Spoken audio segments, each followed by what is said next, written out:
The chamber was so large that clouds formed near the ceiling, not metaphorical clouds.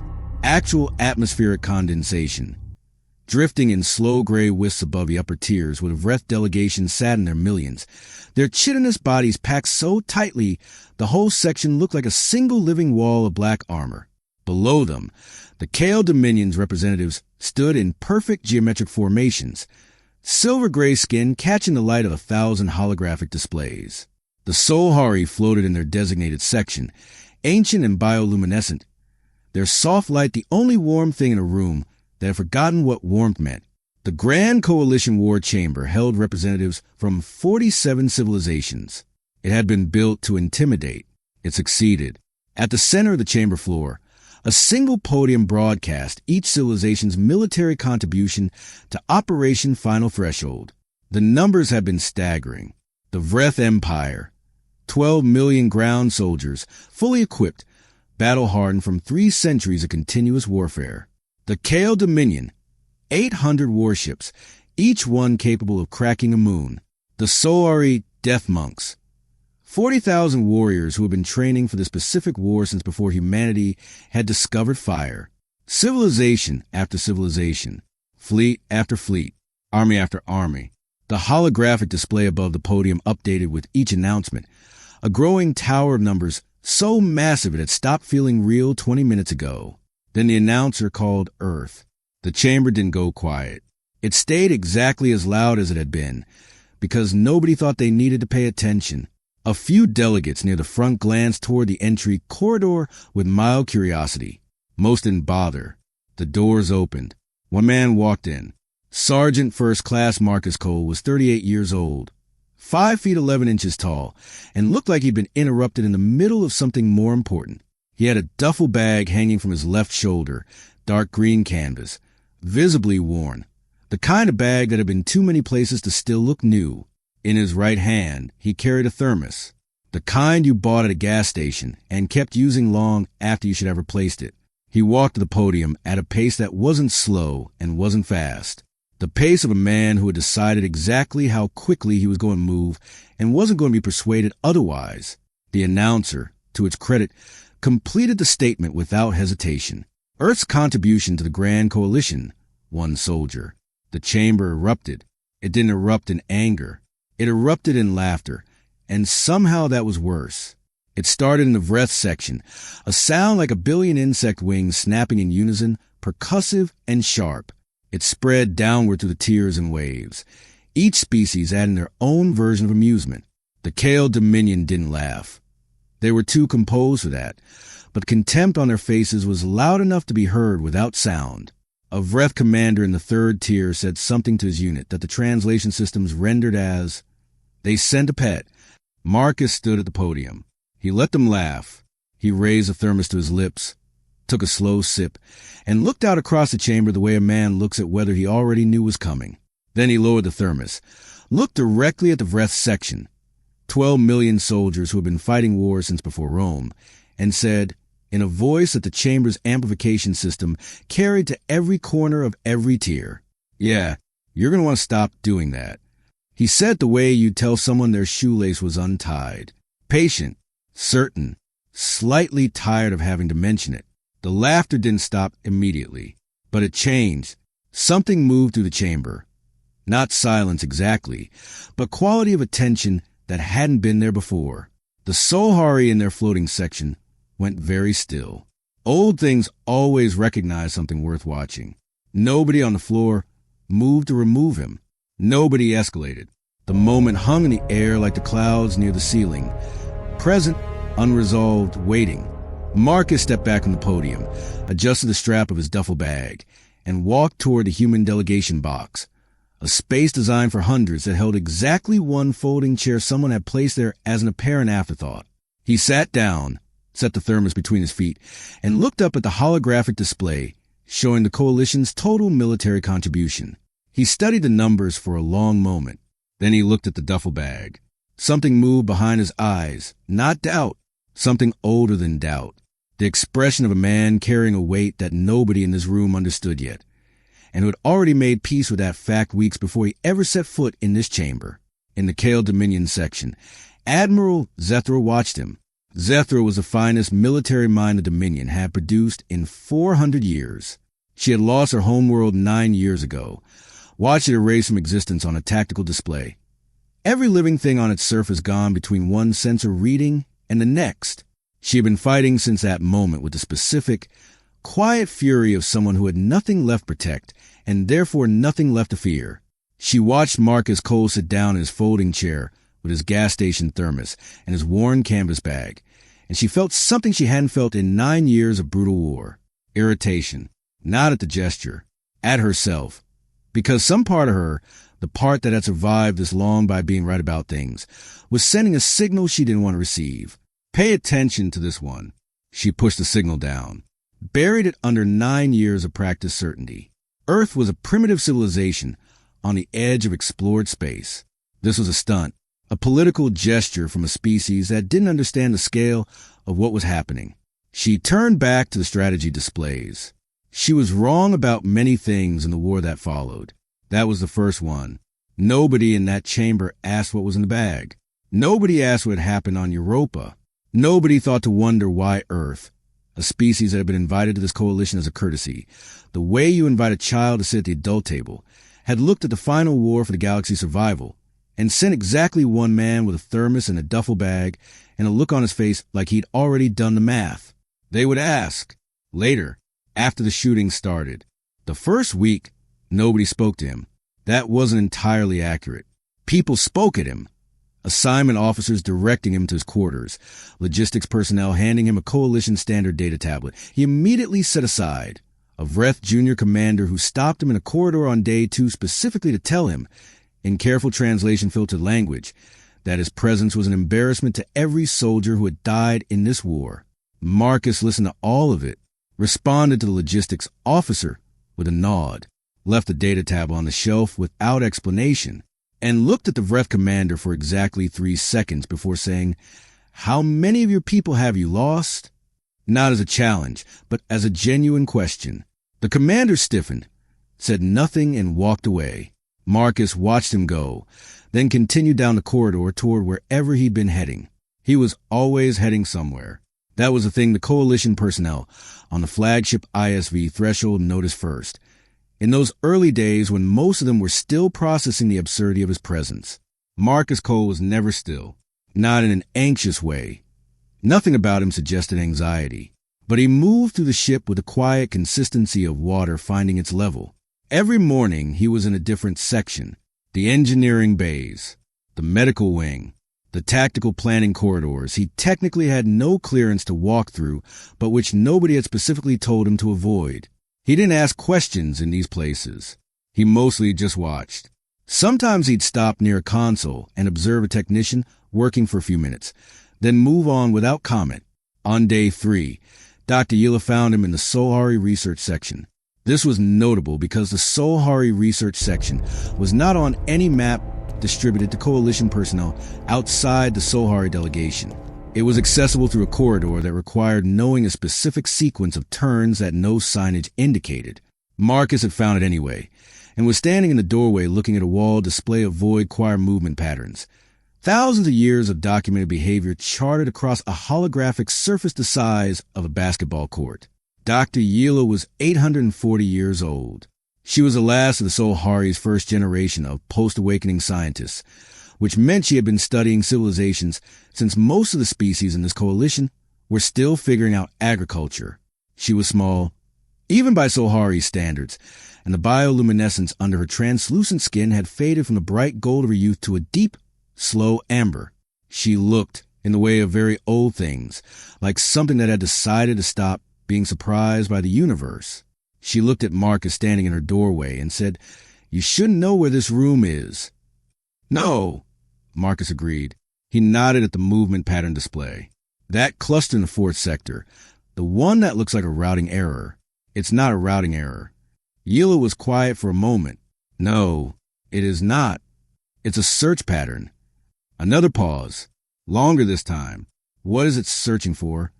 Marcus looked at the display for another few seconds. "I don't know yet," he said, and then he left. Yila stood in the doorway of her research section and watched him walk away down the corridor, and the amber light beneath her skin pulsed once, slowly, in a pattern that, in Sohari biology, indicated something between recognition and unease. She began, quietly and without telling anyone, to pay attention. The breach happened on day 9. The ISV threshold was in transit between staging points, a 6-hour window of relative quiet that the Coalition Command had used for a strategy briefing Marcus had not been invited to attend. He'd spent the first 2 hours of the transit in the medical bay, which had become a minor source of ongoing speculation among the ship's crew. Every morning, same time, same duration. The medical staff had initially assumed he was receiving treatment for something, an injury, perhaps, or some human physiological requirement the ship's systems needed to accommodate. But the senior medical officer, a Kale physician named Dross, had quietly checked the logs and found nothing. No treatments, no consultations. Marcus simply arrived, sat in the observation area near the trauma bay, drank his coffee, and watched the medical team work. On day 6, Dross had finally asked him directly. Marcus had considered the question with apparent seriousness. "You're the best-run operation on this ship," he'd said. "I like to start my day somewhere that works." Dross had not known what to do with that, and so had done nothing, and Marcus had continued his morning visits. On day 9, he'd left the medical bay 20 minutes early. Nobody knew why. He didn't explain it. He was in Corridor 7 Alpha, 3 levels below the command core, when the ship's alert system went from green to red in the space of a single heartbeat. The Void Choir breach team had come into the secondary hull, a point of entry that the Coalition's defensive modeling had rated as low priority because it required the attacking units to pass through a section of the ship with no strategic value. The modeling had been correct about the strategic value. It had failed to account for the possibility that the Void Choir wasn't targeting strategy. 7 units, each one roughly humanoid in shape, but assembled rather than grown. Components of dark composite material moving in the fluid. Slightly wrong way of things that had learned to imitate motion without fully understanding it. They moved in silence. They had already killed 11 soldiers by the time the alert fired, cutting through 3 security checkpoints with a speed that the ship's AI classified, in its damage report, as statistically inconsistent with known Void Choir ground unit capability. They were heading for the command core. Admiral Zethra was in the command core. Marcus was between them. The security footage recovered afterward was reviewed by Coalition tactical analysts for weeks. Not because it was confusing. It was perfectly clear. It was reviewed because nobody could explain what they were watching in terms that fit their existing understanding of either human capability or Void Choir behavior. Marcus came around the corner of Corridor 7 Alpha and stopped. The 7 units stopped. Not slowed, not shifted formation. Stopped completely simultaneously, in a way that was so out of pattern for Void Choir ground behavior that the AI flagged it as a sensor error before the footage confirmed it wasn't. The units had covered 3 levels of a warship in under 4 minutes without hesitating once. They had cut through 11 armed soldiers without breaking stride. They looked at Marcus Cole standing in the corridor with his duffel bag over one shoulder, and they paused. It lasted 1.7 seconds. The analysts measured it 17 times to be sure. Then Marcus moved. What followed took 89 seconds. When it was over, 6 Void Choir units were inoperable on the floor of Corridor 7 Alpha, and the 7th, the last one standing, had been disabled by a single precise strike that the ship's medical AI later determined required knowledge of Void Choir internal architecture that was not present in any Coalition database. Marcus had a cut along his left forearm from a piece of shrapnel. He wrapped it himself with a strip of cloth from his jacket pocket before the security team arrived. The first responder on scene, a young Kale soldier named Veth who had been with the Coalition for 2 years and thought he had stopped being surprised by things, looked at the corridor, looked at Marcus, and said nothing for a very long time. Finally, "There are 7 of them." "There were," Marcus said. He picked up his duffel bag from where he'd set it against the wall. "Tell your medical team Corridor 7 Alpha needs a cleanup, and tell Admiral Zethra her command core is still intact." He walked past Veth toward the lift. "Sir," Veth started.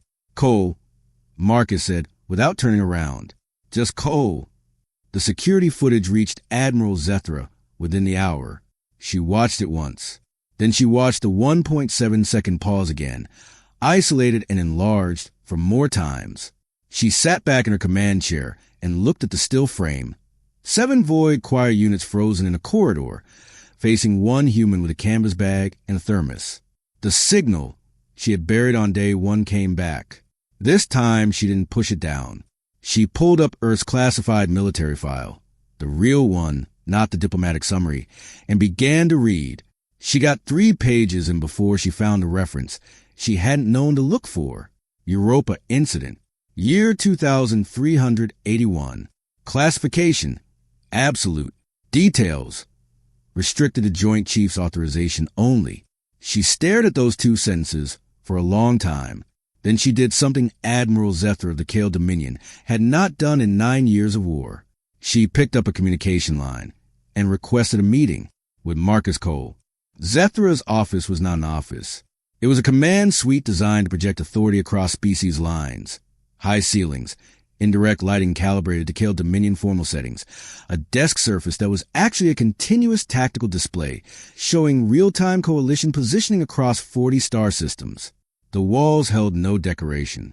Decoration implied sentiment, and Zethra had excised sentiment from her personal spaces 9 years ago along with everything else she'd excised that year. She was standing when Marcus arrived. She hadn't planned to be standing. She'd intended to be seated, positioned behind a desk, the geometry of the room working in her favor the way she designed it to work. But she stood up 3 minutes before he knocked and hadn't been able to make herself sit back down, and she was self-aware enough to find that irritating. Marcus came in, looked at the room, set his duffel bag on the floor near the door, and sat down in a chair across from her desk without being invited to. He looked at the tactical display between them. 40 star systems, thousands of data points, the entire shape of a war that had been losing for 11 years. And then looked at her. Europa, Zethra said. Europa, Marcus agreed. The file is sealed at Joint Chiefs level. Yes. I need to know what's in it. Marcus looked at her for a moment, not the calculating look of someone deciding how much to reveal. Something more patient than that. The look of someone waiting to see if the person across from them had asked the right question yet. Why, he said. Zethra's jaw tightened slightly. She was not accustomed to being asked why when she made a request. Because 7 Void choir ground units stopped moving when they saw you. In 9 years of this war, I have never seen a Void choir unit stop for anything short of a direct tactical obstacle. You are not a tactical obstacle, Sergeant. You are one human in a corridor. So I need to understand what they saw. Marcus nodded slowly. That's a better question. He didn't answer it. Not yet. Instead, he said, how many species in this coalition have you personally watched go silent? The question landed strangely. Zethra didn't move. What do you mean? How many civilizations have you seen stop fighting because they recognized something? Not because they were beaten. Because they recognized it. A long pause. None. The Void choir recognized something in that corridor. Marcus said, I need you to sit with that before I tell you anything else. Because everything that comes after depends on whether you can hold that idea without immediately trying to weaponize it. The silence in the room shifted quality. Zethra sat down. She didn't get the Europa details that night. Marcus gave her enough to change the angle of her thinking, not the content of the incident, but the shape of it. That a communication had occurred, that it had lasted days, that what he'd learned had come back to Earth and hadn't stayed in a classified file. It had gone directly to a specific team of scientists who had been working quietly ever since. He told her about the duffel bag in the same way. Not what was in it, what category of thing it was. A transmitter, she said. Yes. Transmitting what? Instructions. Zethra studied him. You intend to reprogram the Void Choir. The way she said it wasn't skeptical. It was something more dangerous than skepticism. It was a tone of someone who had just identified a threat they hadn't accounted for. That's not possible, she said. Their central hub has been studied for 11 years. Every civilization in this coalition with the technical capacity has attempted some form of signal intrusion. Nothing penetrates. Nothing reaches the core processing system. The architecture isn't just defended. It's self-sealing. Every attempt to transmit into it has been absorbed and used to strengthen the defensive layer. Every attempt so far, Marcus said. Based on what? What does Earth have that 800 years of Sohari science and 4 centuries of Kale engineering doesn't? Marcus was quiet for a moment. When he answered, his voice was level and entirely without performance. A conversation. He found the traitors on day 14. Found wasn't quite the right word. Confirmed was closer. He'd had a working theory by day 8, built from observations that individually meant nothing and collectively meant everything. The timing of certain communications. The specific personnel who had stopped eating in the common areas, not from illness, but from particular loss of appetite that came with sustained deception. The way 3 specific delegation representatives moved through the ship differently after the breach incident. Not with relief that the command core had been protected, but with the tightly managed expression of people recalculating a plan that had been partially disrupted. 3 species. The Marin Collective, the Drevathi Assembly, and a splinter faction within the Hreth Coalition. Not the whole civilization, but enough of its leadership to control their delegation's decisions. All 3 had open back-channel communications with Void Choir intermediary signals in the weeks before Operation Final Threshold's launch date. The Void Choir didn't negotiate. It didn't make deals. It erased, but it had learned, somewhere in its 40,000-year campaign, that civilizations which surrendered early required less processing than civilizations that fought. So it accepted certain communications. It allowed certain species to believe they had arranged survival through submission. They hadn't. Marcus knew that. Whether they knew that themselves was a question, he found genuinely sad. He brought the information to Zethra on the morning of day 15. She was already in her command suite when he arrived. She'd been there since before dawn, which he noted without comment. He set a data chip on her desk and stood back. She looked at the chip, then at him. How? Watch, people. Our intelligence division has 40 analysts on this ship. I know. I've met most of them. A pause. They're very good at looking at data. Less good at looking at people. Zethra picked up the chip and slotted it into the desk display. The evidence unfolded across the tactical surface, communication logs, behavioral cross-references, timeline overlaps that her analysts had the pieces of but hadn't assembled. She read it in silence for 4 minutes. Then, this is enough for Tribunal. It's enough for a conversation first, Marcus said. Tribunal makes them martyrs to their own people. A conversation makes them witnesses. Zethra looked at him over the display. You want to talk to them? I want you to talk to them. You have the authority. I'll be in the room. Why? Because one of them, Marcus said, has been specifically watching me since day 3. Not with contempt, with fear. And I want to know what they're afraid of. The representative was Counselor Diva of the Marin Collective, a small, dense-bodied species with layered sensory organs that gave them what their diplomatic profiles described as limited empathic sensitivity, not telepathy. Something more like reading the room at a biological level. They felt the emotional temperature of spaces and the people in them. Diva had been watching Marcus because Diva could feel him. That was what came out in the conversation Zethra conducted in a small, secure room off the main corridor 2 hours later, with Marcus sitting in the corner saying nothing and Diva unable to stop glancing at him, even while facing the Admiral directly. What do you feel? Zethra finally asked, following a line of questioning that had arrived there organically. Diva's layered sensory organs contracted, a Marin expression of reluctance. He is, a pause. He has already been inside something like the choir. Not physically. Something in him has been touched by it, shaped by proximity to it, and it left something behind. The room was very quiet. Not contamination, Diva added quickly. Not damage. More like a resonance. The choir recognized him in that corridor because he carries a frequency they know.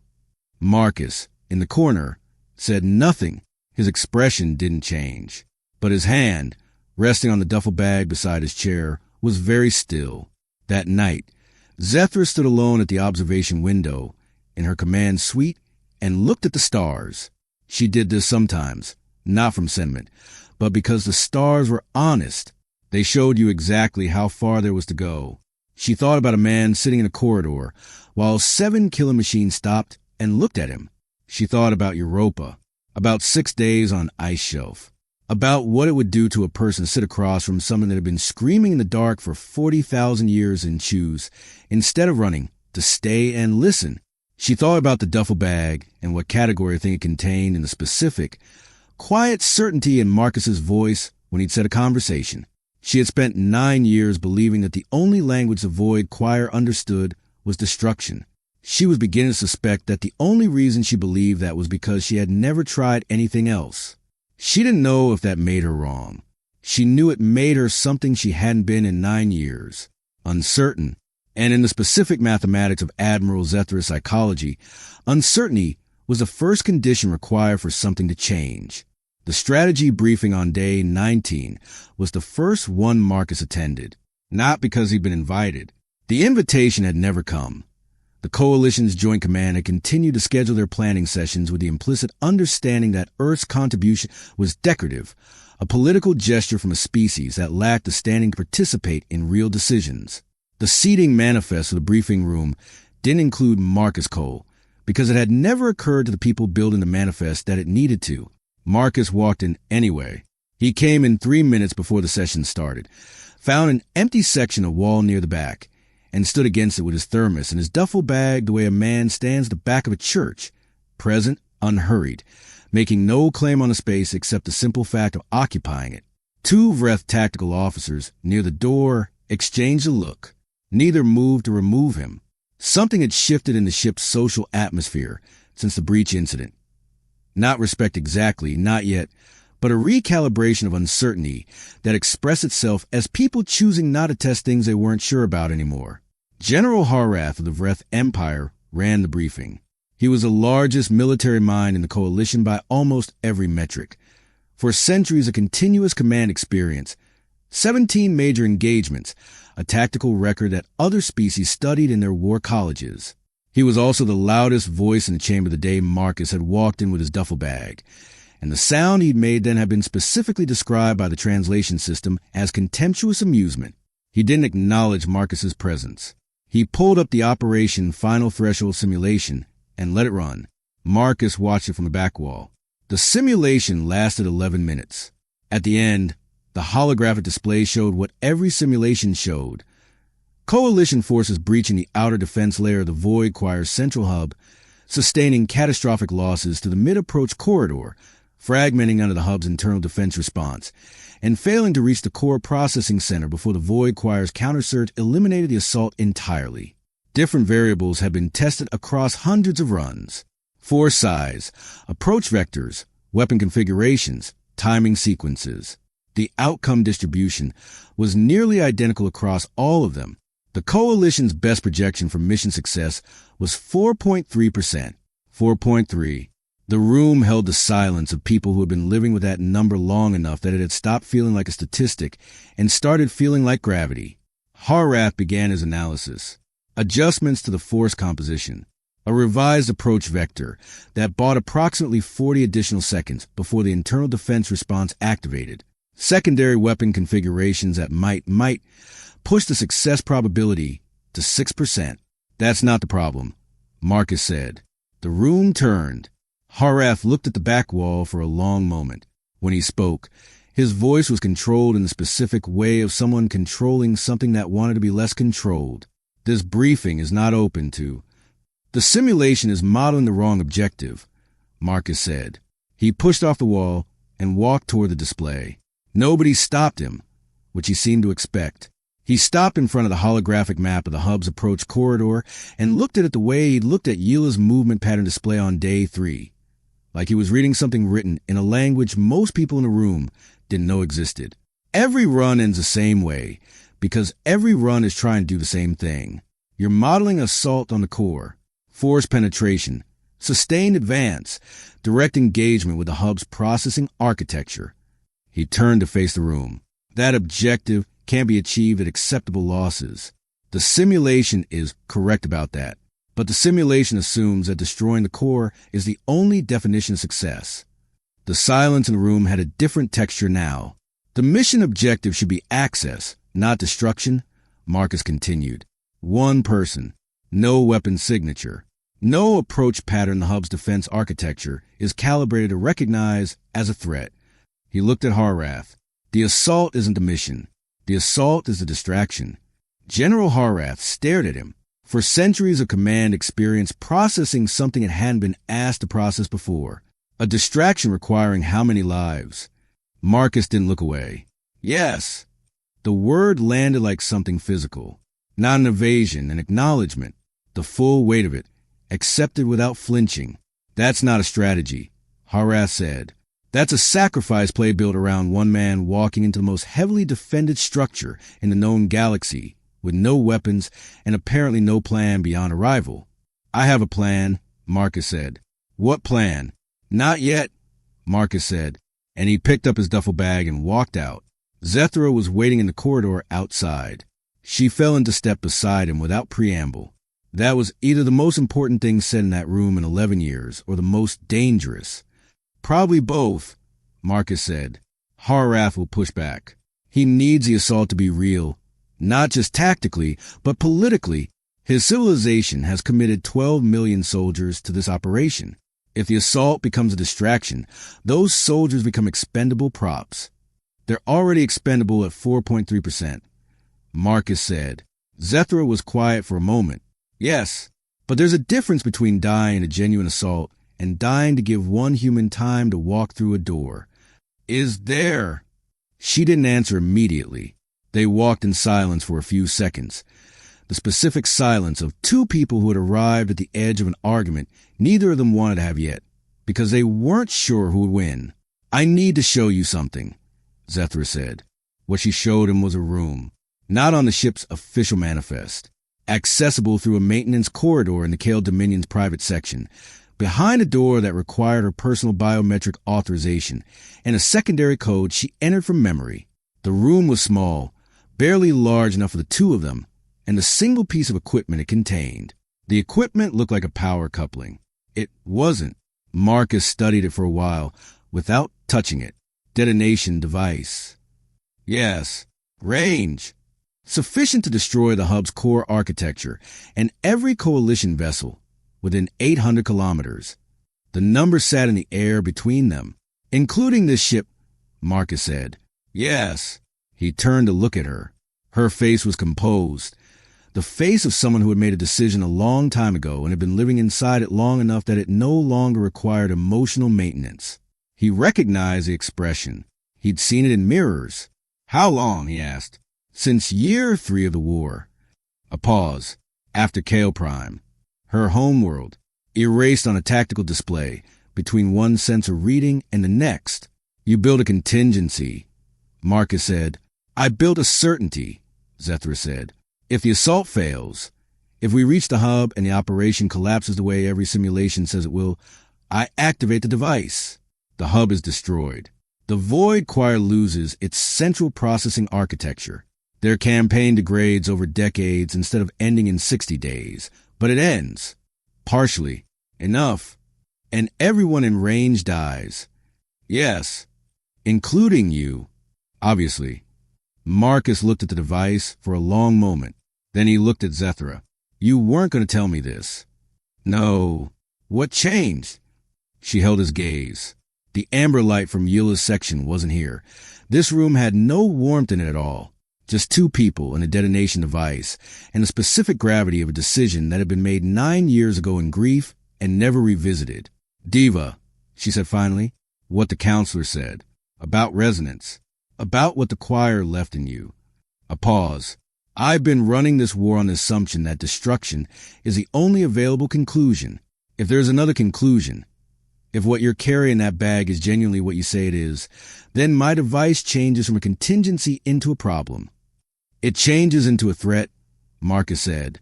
Not to the Void Choir. To the mission. Yes.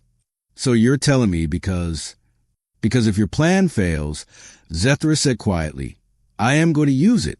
And I thought you deserved to know that before you walk in there. That night Marcus went to find Dr. Yila. She was in her research section, as she almost always was. The movement pattern display casting slow light across her amber skin. She looked up when he came in but didn't speak, which was one of the things Marcus had come to appreciate about her. She understood that some arrivals weren't announcements. He set the duffel bag on the table between them. He looked at it for a moment, then he opened it. Yula looked at what was inside. She didn't speak immediately. The silence lasted 11 seconds. Marcus counted them, not from anxiety, but from the specific habit of a man who measured things. Then very quietly, "Where did humans get this?" "We didn't get it," Marcus said. "We made it. This architecture." Yula's bioluminescence shifted, a deep pulse moving through her like a slow heartbeat. This is not human engineering. The foundational structure, these signal geometries, they're void choir, internal void choir, not the external communication frequencies. The interior language, the language they use inside themselves. "Yes," Marcus said. "You learned this in the Scout on Europa. It took 6 days. The Scout didn't know it was teaching me. It thought we were just..." He stopped, started again. "It thought we were just talking." Yula was very still. "Marcus." It was the first time she had used his name. "Do you understand what you're carrying?" "I think so." "This doesn't transmit to the void choir," she said. Asterisk, this transmits as the void choir. This speaks in their interior language. This doesn't knock on the door of the hub's processing architecture. Her voice was very quiet now. This speaks to it as if it were already inside. Marcus nodded. "If the signal is accepted." "It will be accepted," Marcus said. "The Scout on Europa accepted it for 6 days. The Scout was one unit. The hub is..." "The same," Marcus said. "That's what I learned on that ice shelf. Every unit, every ship, every weapon, it's all one thing. The same architecture at different scales. If the interior language works on one, it works on all of them." He paused. "The Scout talked to me for 6 days because it was lonely. It had been running the same directive for 40,000 years, and it was, I don't have a better word for it, exhausted. It wanted something different, and it didn't know how to want it." The research section was very quiet. "What did you give it?" Yula asked. Marcus looked at the device in the bag. At 6 years of work by people who believed him when he came back from Europa with something that sounded impossible, at the weight of what he was carrying and what it cost to build it and what it would cost to use it. "Permission," he said. He didn't sleep that night, not because he was afraid. He'd made peace with the fear months ago, in a quiet room in Colorado before he'd volunteered for this. He sat in his folding chair in his broom closet quarters with a duffel bag beside him and the thermos in his hands and the weight of Zethra's device sitting in the back of his mind like a clock. She would use it. He believed her completely. She wasn't bluffing and she wasn't unstable. She was a woman who had calculated the acceptable cost of ending this war and arrived at a number that included herself. And she had been living inside that calculation long enough that it had become simply true. He needed her not to use it. He couldn't guarantee that without guaranteeing the mission. He couldn't guarantee the mission. He looked at the duffel bag.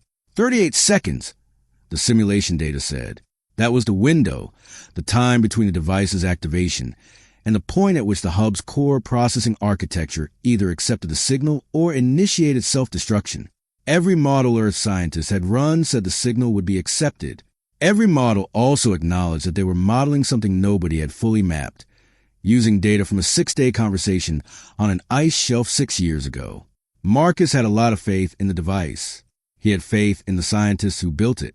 He had faith in what the Scout had shown him on Europa. He also knew that faith and certainty were different things, and that the distance between them was exactly where people died.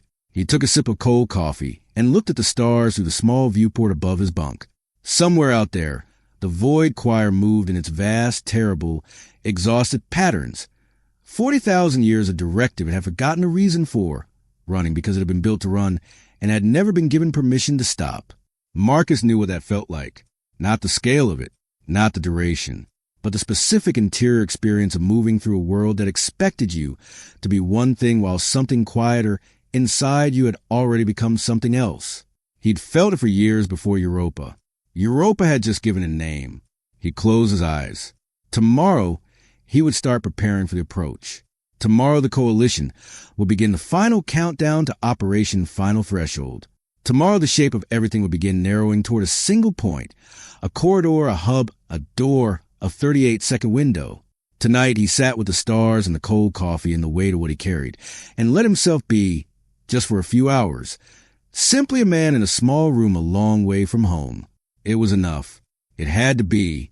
The countdown began on day 23. 37 days to the void-quiet projected reach of the galactic core. 37 days before the erasure became mathematically unstoppable. The Coalition's Joint Command had known this number for months, had been living inside it the way you live inside a terminal diagnosis, organizing everything around it without ever quite looking at it directly. Now, with the launch window for Operation Final Threshold set, the number stopped being background noise and became the only sound in the room. The flagship hummed differently. Marcus noticed at the first morning of the countdown a quality of collective tension that expressed itself in small ways. Faster footsteps in the corridors, shorter meals, the way personnel stopped making eye contact in the lift, not from hostility, but from the particular internal focus of people who had started mentally rehearsing the thing they were about to do. The Vreth soldiers ran their drills 3 hours longer each day. The Kale Dominion's tactical teams ran their simulations on continuous loop, searching for a fraction of a percent improvement that would push 4.3 towards something that felt survivable. Marcus spent the first 2 days of the countdown doing something none of them were doing. He sat with the people who were scared, not in a formal way, not as counseling or morale management or any of the organized human frameworks for processing fear before battle. He simply appeared in the places where people gathered quietly, the observation lounges at odd hours, the mess hall during the thin window between dinner service and lights down, when a few soldiers always lingered over cold food and didn't talk much. He sat nearby. Sometimes he spoke. Mostly he didn't. But his presence in those spaces had a quality that several people later tried to describe and couldn't quite capture. Something about the fact that he was clearly not pretending, not performing calm. Actually calm, in a way that had weight to it, the way warm air has weight on a cold morning. A young Vreth soldier named Keth, barely 2 years into service, assigned the assault's second wave, sat across from Marcus in the observation lounge on the second night of the countdown and stared at the stars for 20 minutes before saying, in careful translated syllables, "Were you afraid before Europa?" Marcus considered the question seriously. "Yes." "What did you do with it?" "Kept moving," Marcus said. "Fear's not the problem. Stopping is the problem." Keth was quiet for a moment. "My unit commander says humans don't feel fear the way other species do. That you're neurologically different. More aggressive response to threat stimulus." "Your unit commander is wrong," Marcus said. "We feel exactly the same way. We've just had a lot of practice not letting it make our decisions." Keth looked at him for a long moment with the compound-eyed gaze of a species that saw in spectrum Marcus couldn't perceive. Then the young soldier nodded, a gesture borrowed from human interaction, which Keth had apparently picked up from watching Coalition personnel, and went back to looking at the stars. Marcus sat with him until the lounge emptied. On day 26, General Harath requested a private meeting. This was notable in the way that tectonic shifts are notable, the kind of thing that looks small on the surface and represents something enormous underneath. Harath had not spoken directly to Marcus since the briefing. He had communicated through aides, through Zethra as intermediary, through the specific language of a powerful man who has been forced to reconsider something and is taking his time about it. The meeting happened in Haratha's personal command suite, which was larger than Zethra's and decorated in the Vreth military tradition. Weapons from significant engagements mounted on the walls, not as trophies but as records. Every weapon in the room had a story attached to it. Marcus looked at them while he waited for Harath to speak. "The assault formation," Harath said finally. "If it's a distraction, if its purpose is to draw the hub's defensive response while you make your approach, then the second wave takes the heaviest casualties, not the first. The first wave triggers the response. The second wave absorbs it." "Yes," Marcus said. "The second wave is primarily Vreth." "Yes." Harath was quiet for a moment. For centuries of command experience, sitting with a number, what is the honest probability that your approach succeeds? Marcus looked at him directly. "I don't know. Estimate. I can't give you a percentage. I can tell you that the device works on the architecture. I know that with high confidence. I can tell you that the approach window is real. I can tell you that if everything goes correctly, the signal reaches a core and the mission succeeds without the assault needing to penetrate beyond the outer defense layer. He paused. I can't tell you everything goes correctly. Then why? Harath said slowly. Should I commit 12 million soldiers to a distraction for a mission you can't guarantee? Marcus looked at the weapons on the wall for a moment, then back at Harath.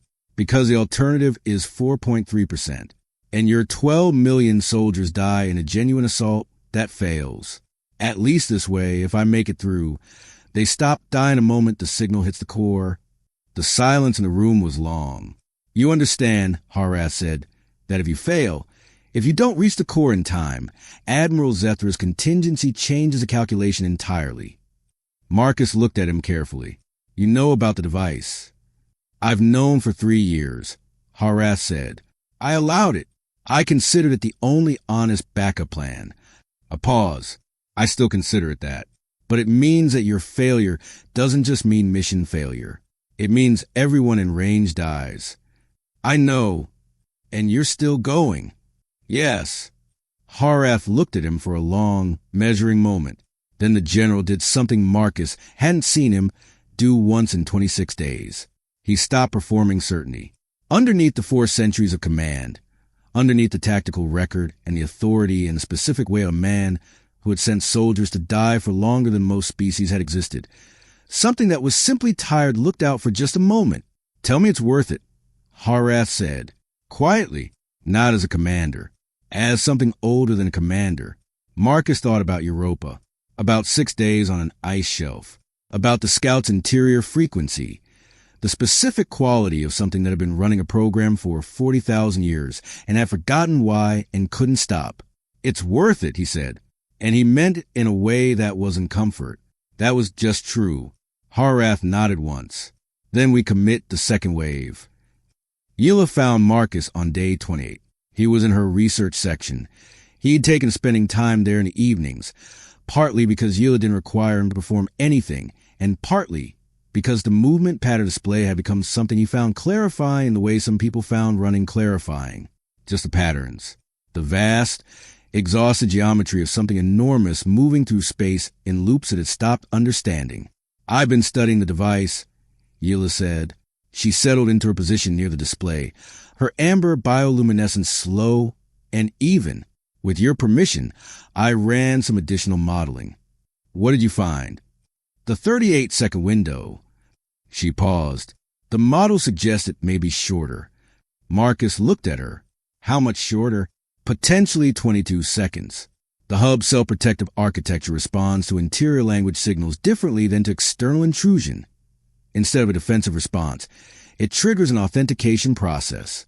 The signal has to pass authentication before it reaches the core processor.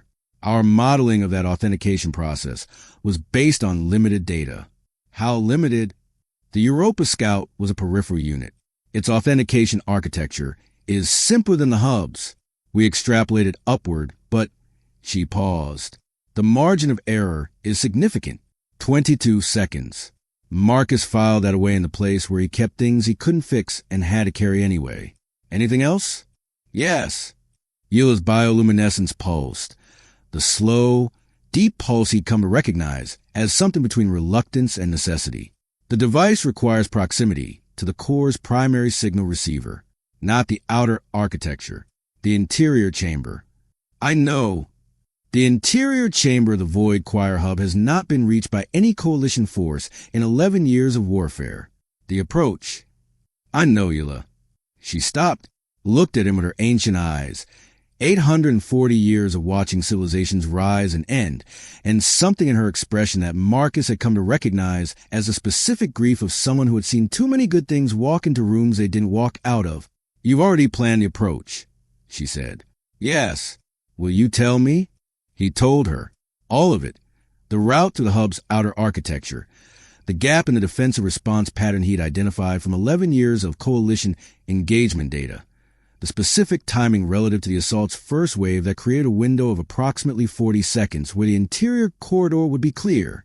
The way he intended to move. What he would do if the window closed early. what he would do if the authentication took longer than the model predicted. Eula listened without interrupting. When he finished, she was quiet for a long time. "You've been planning this since before you left Earth," she said. "The broad strokes," Marcus said. "The specifics needed the coalition's engagement data. That's part why I needed to be here. Only part." He looked at the movement pattern display. "The vast geometry of 40,000 years of a directive running on empty. I needed to understand what I was walking into. Not tactically. The other thing. The resonance," Eula said quietly. "Diva said I carry a frequency the choir knows." He paused. "I needed to know if that was still true, after 6 years. Whether what the scout left in me was still there, or whether it had faded. Is it still there?" Marcus was quiet for a moment. "Yes." "How do you know?" He looked at the movement pattern display, at the cluster in the 4th sector, the one that looked like a routing error and wasn't. The search pattern, still running, still looking, because they're still looking for it too, he said. On day 31, Zethra called into her command suite for the 3rd time. She didn't offer him a seat, and he didn't take one. They stood on opposite sides of the tactical display, the whole shape of the war between them, 40 star systems and 11 years of loss mapped in quiet light, and looked at each other with the particular directness of two people who had run out of preliminary conversation. 6 days to launch, she said. Yes, I've been thinking about what you said in the briefing, that the assault is a distraction. She paused. My people are in the first wave. He hadn't known that. He let it land without softening it. Yes, if the signal works. If you reach the core and the transmission succeeds, how quickly does Acquire stand down? Immediately, Marcus said, all units simultaneously. The hub is the central processor. When the core accepts a new directive, every unit in the field receives it at the same moment. And if you don't reach the core in time, then the first wave dies for nothing, and you use the device. The words sat in the air between them, not brutally, just honestly, the specific honesty of two people who had decided to stop managing each other. I want to show you something, Zethra said. She pulled up a file on the tactical display, not a strategic map, a personal record, the kind that coalition officers kept in their private files and almost never showed anyone. A visual log from Kale Prime. 9 years ago, the last sensor reading before erasure. Marcus looked at it. He didn't look away. Her name was Helene, Zethra said. Her voice was entirely level, the voice of someone who had told this story to no one and was telling it now for a specific reason. My daughter, she was 11 years old. She was at her school when the first choir units reached the surface. A pause. The sensor reading shows the moment the erasure field activated. One frame, she's there. Next frame, she's not. The building, the school, the street, everything. The tactical display held the image steady.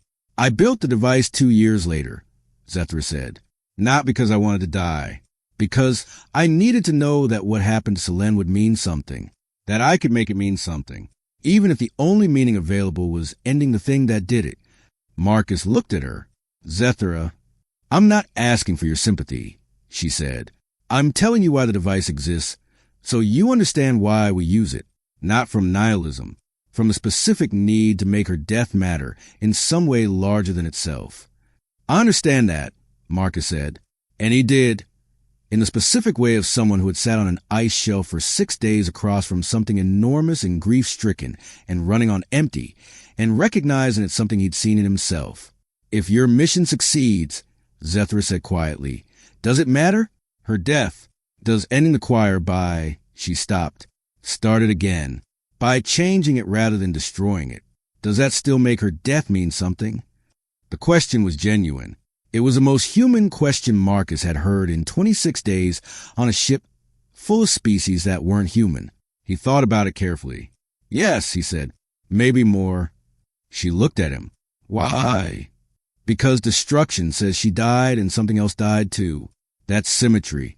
That's mathematics. He paused. But if the choir changes, if 40,000 years of a program that killed your daughter and a million other people's daughters gets rewritten into something that goes home instead, then her death is the last thing it caused. It becomes the end of the story instead of just another entry in it. The tactical display was still showing the last sensor reading from Kale Prime. Zethra looked at it for a long time. Then she reached out and closed the file. 6 days, she said. 6 days, Marcus said. He picked up his duffel bag. At the door, he stopped. She would have been 20, he said. Not a question. Zethra's voice behind him, very quiet. 21. Next month. Marcus nodded once. Walked out. In the corridor, he stood still for a moment, just a moment, with his hand against the wall and his eyes closed. Then he straightened, adjusted the strap of the duffel bag, and walked toward the medical bay. It was early. Dross wouldn't be expecting him. He went anyway. Some mornings you needed to start somewhere that worked. Launch day arrived the way inevitable things arrive. Not with drama, but with the quiet finality of a door closing behind you. Marcus was awake 3 hours before the assault formation began its final positioning. He sat in his quarters in the dark with a thermos between his palms. Empty. He'd finished the last of the coffee an hour ago and let the ship's sounds tell him what was happening. The deep resonance of the ISV threshold's engines shifting into assault configuration. The rhythmic percussion of Wreth's soldiers moving through embarkation corridors in their millions. The sound traveling through the hull like a slow drumbeat.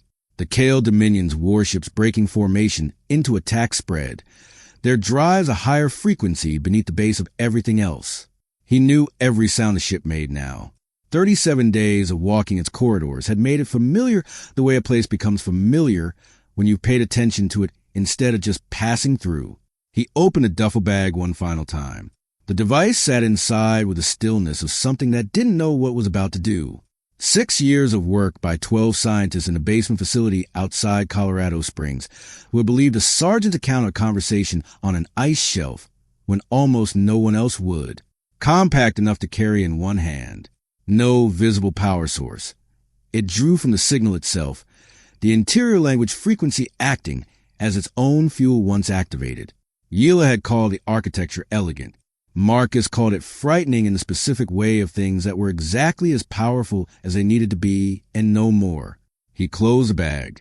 He picked up the empty thermos, looked at it for a moment, and set it on the shelf above his bunk. He wouldn't need it where he was going, and somehow leaving it felt right, like setting something down instead of carrying everything.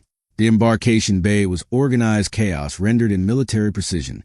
Wreth assault units moved in columns, so long they disappeared around the curve of the bay's horizon.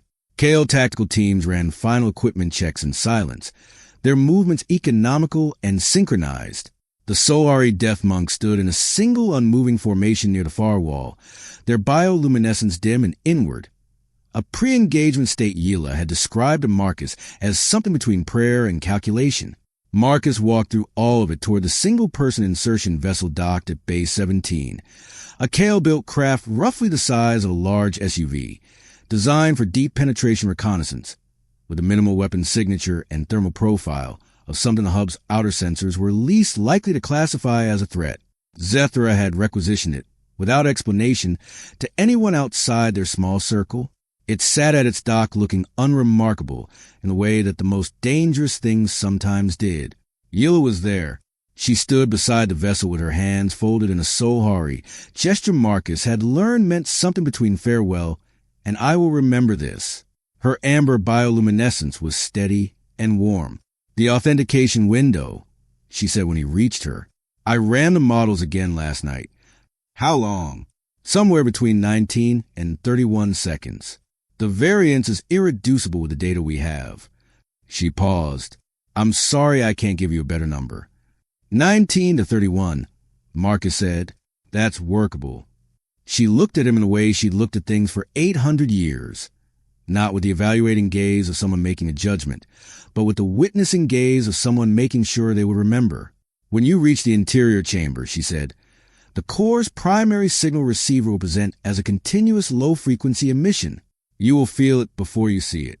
The resonance Diva described, what the choir left in you on Europa, it will respond. How will I know when the device activates? You'll know, she said. The interior language is bilateral. When the transmission begins, the core will answer. He looked at her. What will it say? Yila's bioluminescence pulsed once.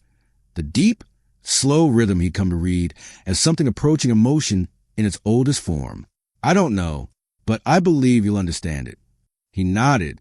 He picked up the duffel bag and turned toward the vessel. Marcus, she said. He stopped. What you did on Europa. Staying, listening, when every instinct and every protocol said to run. A pause. That is the most remarkable thing I have learned about your species in 800 years of study. Not your courage, not your intelligence.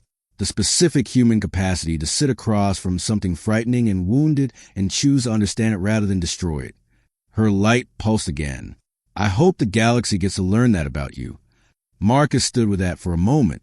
Tell Ket to keep moving, he said. Then he got in the vessel. The assault launched at 0600 Coalition Standard Time.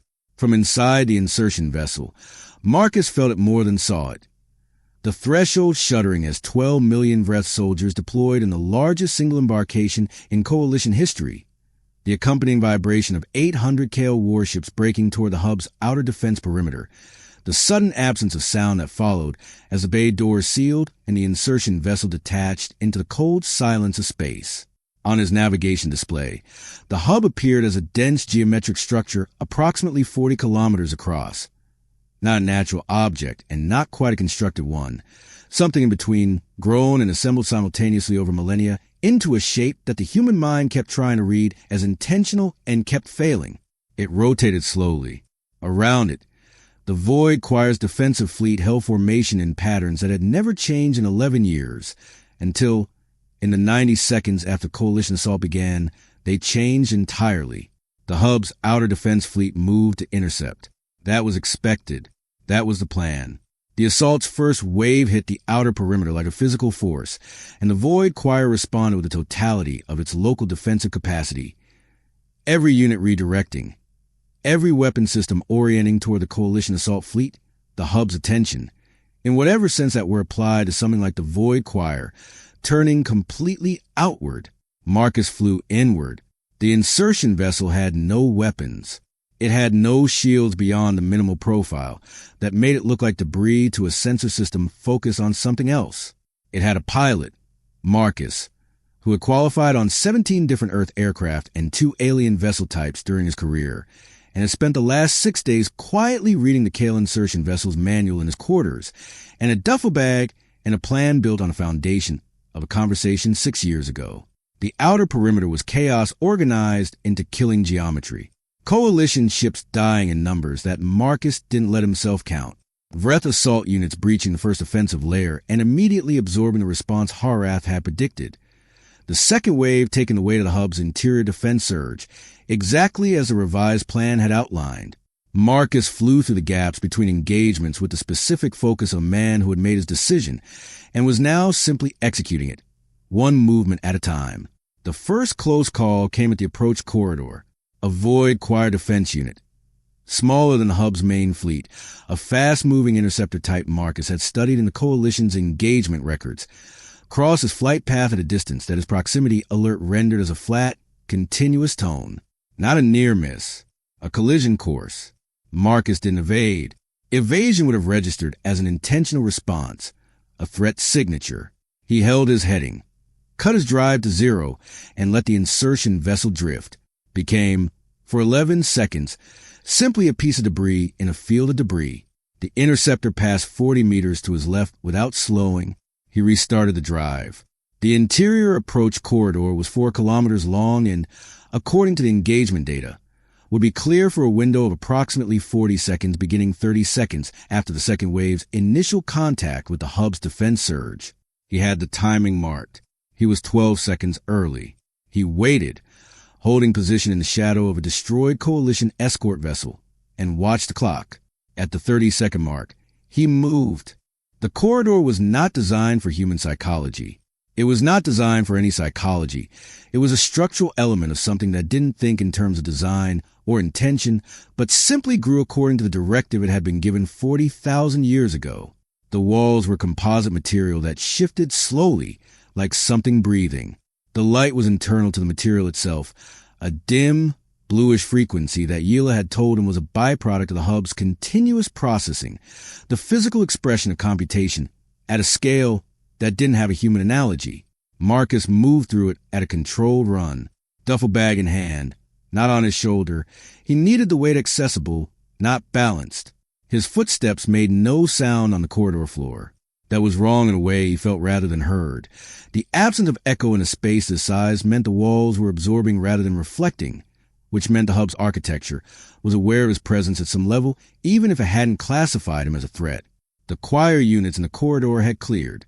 He could feel the space was empty in the specific way you feel an empty space when you spend enough time in dangerous places. Something in the middle distance of your awareness that registered presence and absence the way peripheral vision registered movement. He was alone. 700 meters. 500.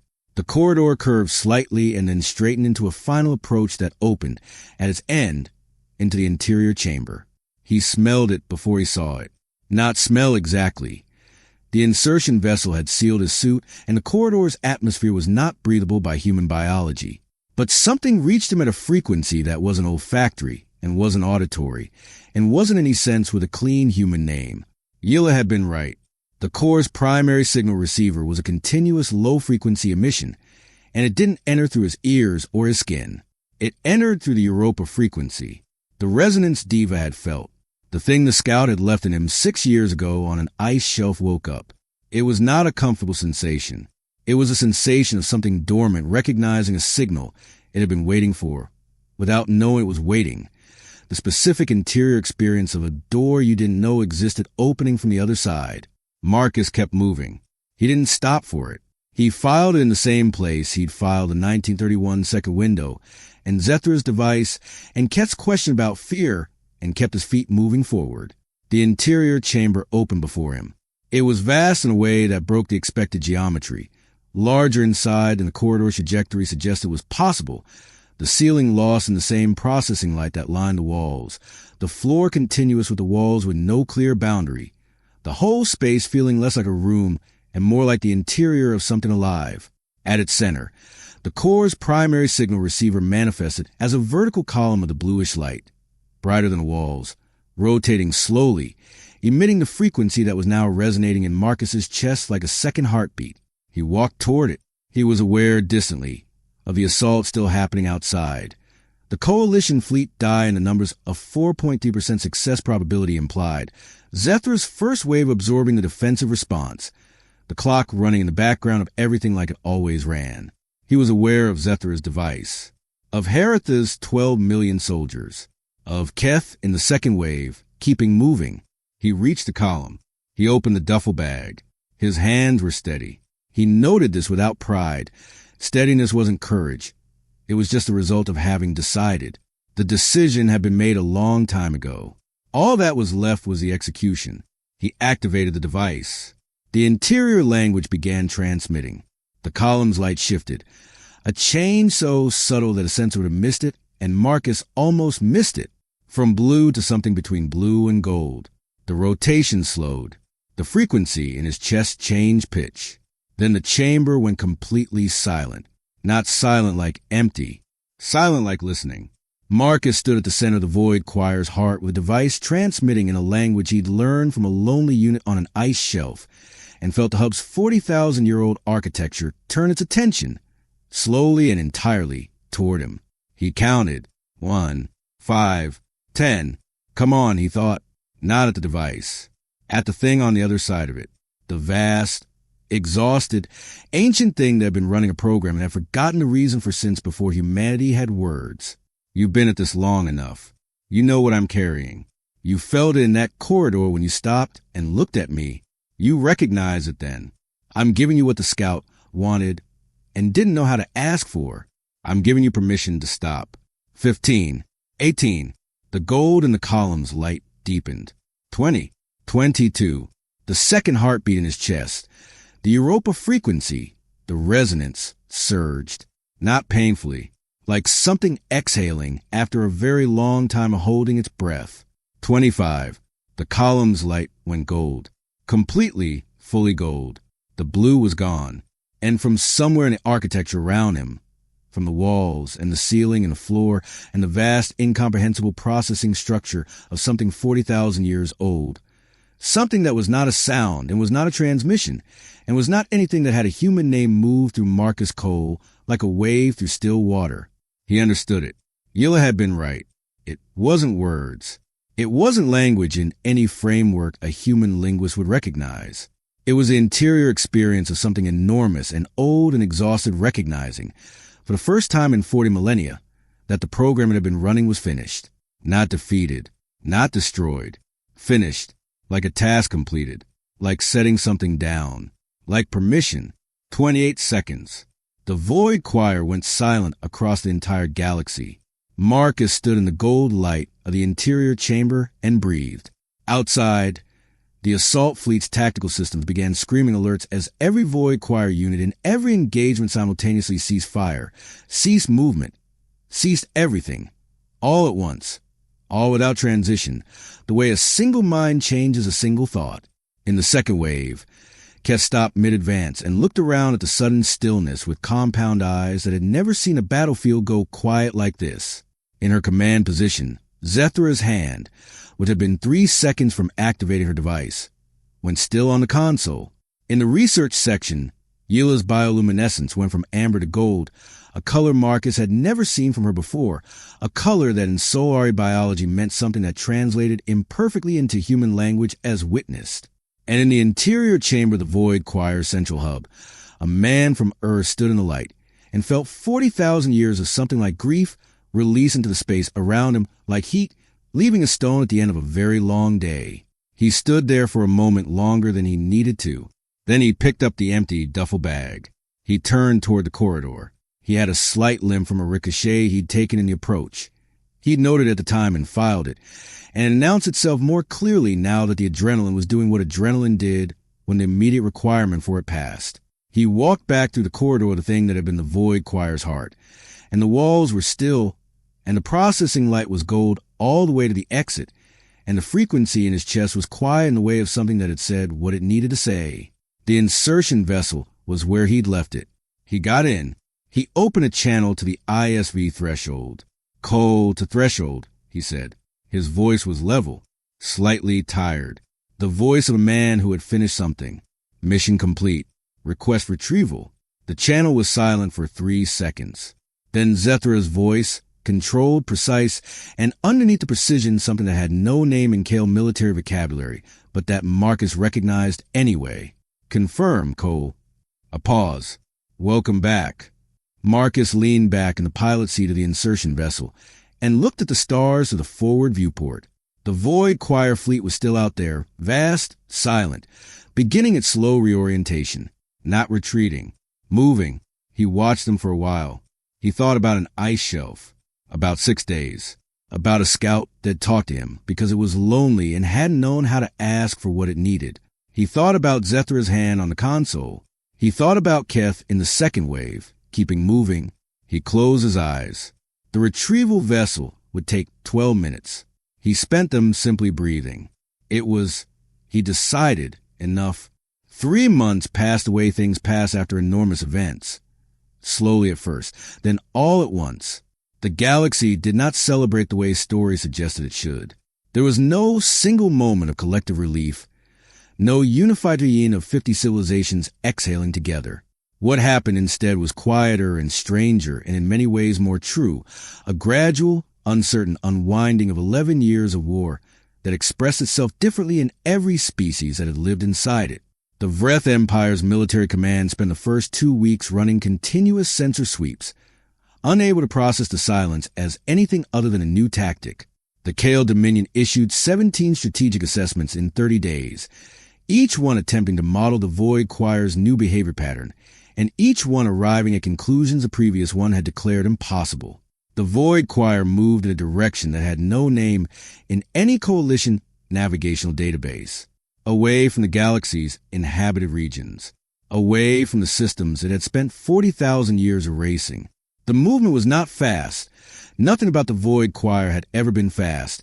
Its campaign a geological force more than a military one. But it was consistent, and it was patterned. Yilla recognized the pattern on day 19. She called Marcus to her research section at an hour that had no name in the ship's duty cycle, somewhere between very late and very early. when the threshold was as close to quiet as a vessel carrying hundreds of thousands of personnel could get. She was standing at the movement display when he arrived, her bioluminescence at its warmest gold, the color she'd turned in the interior chamber and hadn't fully returned from since. She pointed at the display without speaking. Marcus looked at it, at the vast geometric flow of the Void Choir's new movement, at the direction of it, at the destination it implied, traced outward along its vector to the edge of the galactic map and beyond. He stood there for a long time. Outside the galaxy, he said. Outside the galaxy, Yula confirmed. The pattern is the homing sequence of the civilization that built them. The species that constructed the Void Choir 40,000 years ago originated beyond the galactic boundary. They feared organic life enough to build an extinction machine, and then, she paused. They left, before the machine ever activated. They went home, and they left the directive running behind them. And now the directive is finished, Marcus said. And now it's going home. Marcus watched the pattern on the display. The vast, exhausted thing he'd sat across from in the interior chamber, finally moving in a direction it understood. Finally done. Will it come back? He asked. I don't know, Yula said. The civilization that built it may not exist anymore. There may be nothing to return to. A pause. But I believe it needs to look. I believe that is the most human thing I have ever said about something that is not human. Marcus almost smiled. Almost. Yeah. They stood together and watched the Void Choir go home. The Coalition's formal session to address the aftermath of Operation Final Threshold was held in the same chamber where it had all begun. The same impossible ceiling with its atmospheric clouds. The same tiered seating for 47 civilizations. The same holographic displays, now showing not a dying galaxy but a living one. The star systems that had been going dark, one by one, now holding steady. Holding. Marcus sat in the human delegation box in his folding chair. Nobody laughed. The session was procedural by design, reports, assessments, formal acknowledgement of losses, preliminary frameworks for post-war reconstruction, the kind of machinery that civilizations needed to move through enormous events before they could begin to process them. Marcus listened to most of it with the patient attention he brought to everything, and spoke when spoken to, and did not perform anything. General Harath delivered the Vreth casualty report in a voice that had none of the commanding force Marcus had heard in briefings. 12 million soldiers deployed. Final casualties across the assault's duration. The numbers were what they were, and Harath read them without flinching and without decoration, which Marcus thought was the right way to read them. When Harath sat down, he looked across the chamber floor directly at Marcus, not with the contempt of day one, not with a specific recalibration of the breach aftermath, with something that had no clean military vocabulary and didn't need one. Marcus nodded. Harath nodded back. That was sufficient. Zethra presented the Kale Dominion strategic assessment, the formal accounting of the operation's outcomes, the revised threat modeling for the galaxy's near-term security, the proposed frameworks for rebuilding coalition infrastructure in the systems the Void Choir had damaged. She was precise and comprehensive and entirely composed, the finest military mind in the coalition, doing what it did best. At the end of her presentation, she paused. One additional item, she said, not strategic. For the record, the chamber was quiet. Earth's contribution to this coalition was questioned at the outset of this operation, she said. The record should reflect that Earth's contribution was the operation. Every strategic element, every tactical decision, every outcome that resulted in a conclusion rather than catastrophe originated with one soldier from a species we invited as a courtesy and then failed to take seriously. She looked at Marcus across the chamber floor.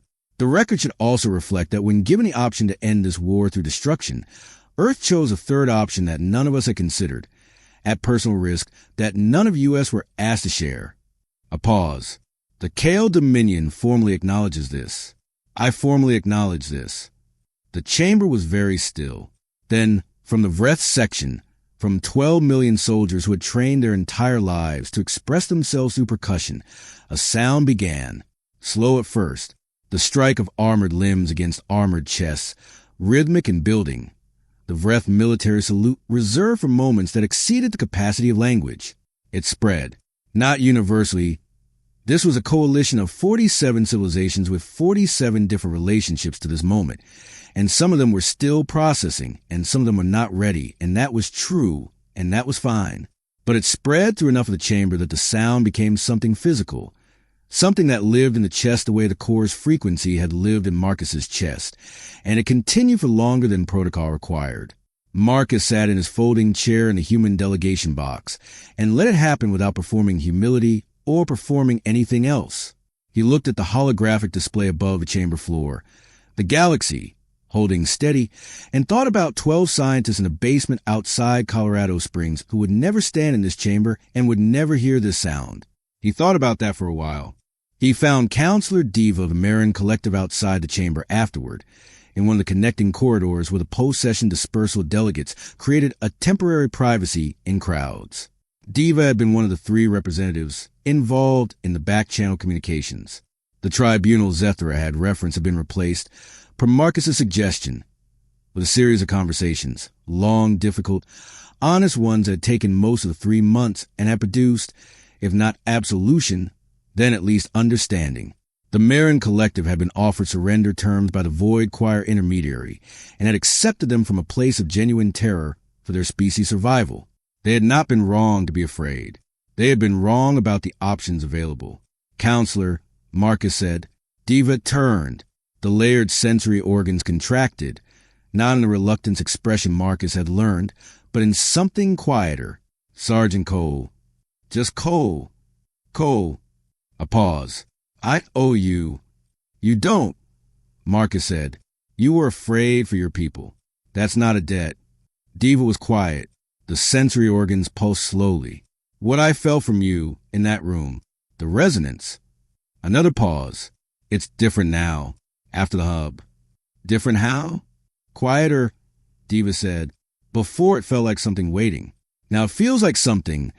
The Marin diplomats searched for the word with the visible effort of someone translating across a gap that translation systems couldn't fully bridge. Completed, Marcus thought about the gold light in the interior chamber, about the wave that had moved through him like an exhalation. Yeah, he said, that's about right.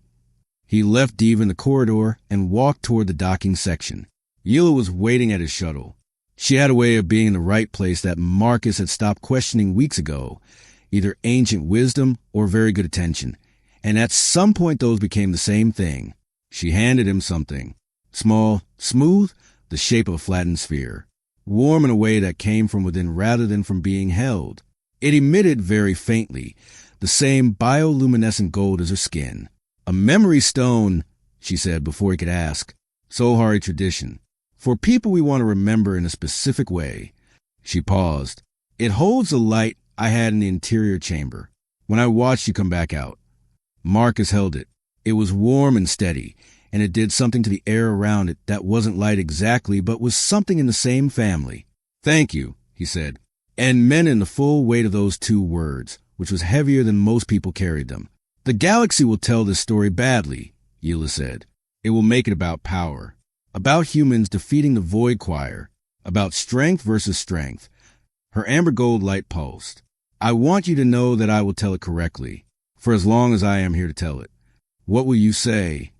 That a species barely old enough to leave its star system sat across from something ancient and broken and chose, when every instinct said otherwise, to understand it. She looked at him. That the most dangerous thing humanity brought to final war wasn't a weapon. It was patience, and the specific, unreasonable human willingness to believe that even the most terrible things might be reachable. Marcus held the memory stone and thought about an ice shelf, about cold coffee, about a folding chair in a room built for hundreds. Safe travels, Marcus. Yila said. Safe travels, he said. He got on the shuttle. Earth looked the same from orbit. That always surprised him. Returning from things. The expectation of visible change. The reality of a planet that had continued being itself regardless of what he'd done elsewhere. Blue and white and enormous and entirely indifferent to the specific weight of any individual life lived on or away from it. He'd found this comforting once and frightening once, and now he found it simply true, which was a version that lasted. The debriefing took 4 days. Classified, thorough, attended by people whose names he would never be permitted to repeat in an unclassified context. He told them everything: the hub, the device, the authentication window, the 38 seconds, what the signal had felt like when it transmitted, what the core had said back in a language that had no name. They recorded it and classified it and shook his hand and told him that what he'd done had been essential and that they were grateful and that he should take some time. He took some time. He drove to Colorado, not to facility, just to Colorado, to a stretch of mountain road outside a small town where he'd grown up and where his sister still lived in a house that always smelled like coffee and wood smoke. He sat on her porch for 3 days without telling her what had happened, because the classified version of not telling someone something and the human version of not being ready to put words to something occupied the same space sometimes. On the third evening, she sat down next to him with 2 mugs and handed him one and looked at the mountains and said, "You look like you set something down." "Yeah," he said. "Good heavy or bad heavy?" He thought about it. "Just heavy." She nodded. She didn't push. She was his sister, and she'd known him for 38 years, and she understood that some things needed to be sat with before they could be spoken. They watched the mountains go dark together in the way that mountains do. Slowly, the light not so much disappearing as relocating, moving from the peaks to the sky and then into the stars that came after. He thought about the void choir moving toward the galactic boundary, about the homing pattern Yila had recognized, about something 40,000 years old finally finding the direction it had forgotten. He reached into his jacket pocket. The memory stone was warm against his fingers. "Hey," his sister said.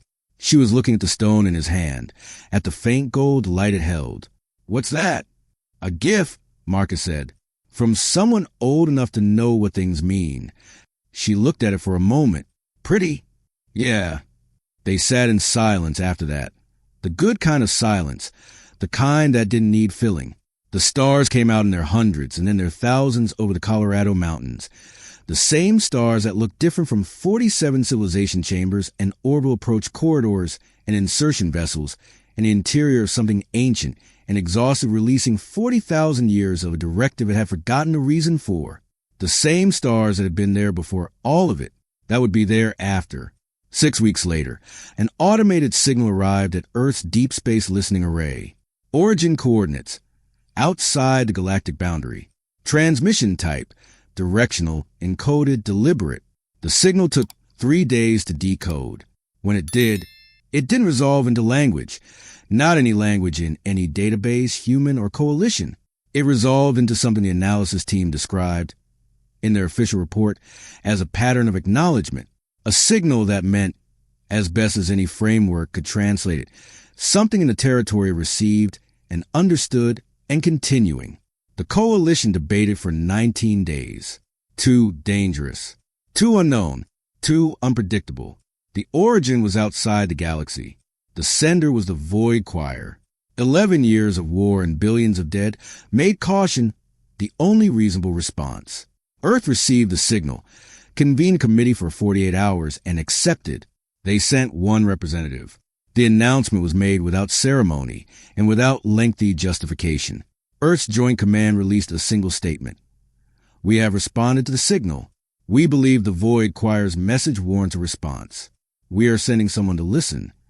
The coalition's reaction was what it was. Some outrage, some fear, some species that had lost the most, saying the least, the specific silence of people who had also learned at enormous cost that some things were worth the risk of being wrong. Marcus heard about it from Zethra. She called him on a secure line 3 hours after the announcement. He was on his sister's porch.